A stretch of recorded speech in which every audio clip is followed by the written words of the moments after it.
માવઠાનો માર હતો, જ્યારે ખેડૂતની ઊભા પાક તણાતા હતા, માંડવીના ઢેગલા જે 12 મહિના સુધી મહેનત કરીને ખેડૂતે ભેરું કર્યું હોય એ બધું પાણીની જેમ વહેવા લાગ્યું હતું, ત્યારે કલાકાર બોલી શકતા હતા. તો ત્યારે કેમ ન બોલ્યા? એક શબ્દ જે ખરાબ છે એ શબ્દને બાદ કરતા લાલજીભાઈ ખેડૂતો માટે બોલ્યા હતા. કલાકાર એક દુનિયાનો જગતનો અરીસો છે. કલાકારને કોઈ પક્ષ હારે ક્યાંય લેવા દેવા જ ના હોય. ત્યારે મોટા ભાગના મોટા કલાકારો એ ભારતીય જનતા પાર્ટીના નેતાઓથી ક્યાંક ને ક્યાંક નજીક રહેલા છે, ક્યાંક તો અવારનવાર એ સરકારના ગુણગાન ગાતા જોવા મળે છે. એનું શું કારણ? સત્તા ઉપર જે સરકાર બેઠી હોય, જે પક્ષ હોય, આજ ભાજપ છે આપણા ભારતમાં, તો એના ખોળામાં માથું રાખીને બોલવું એવું ક્યારે કલાકારને હોભે નહીં.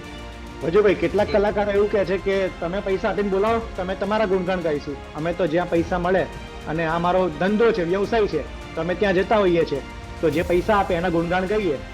તમારા એકના હારા ગુણગાન ગાવા માટે થઈ અને અસંખ્ય લોકોના ઘા ઉપર જ્યારે મીઠું છટાતું હોય તો એ પૈસાને શું કરવા?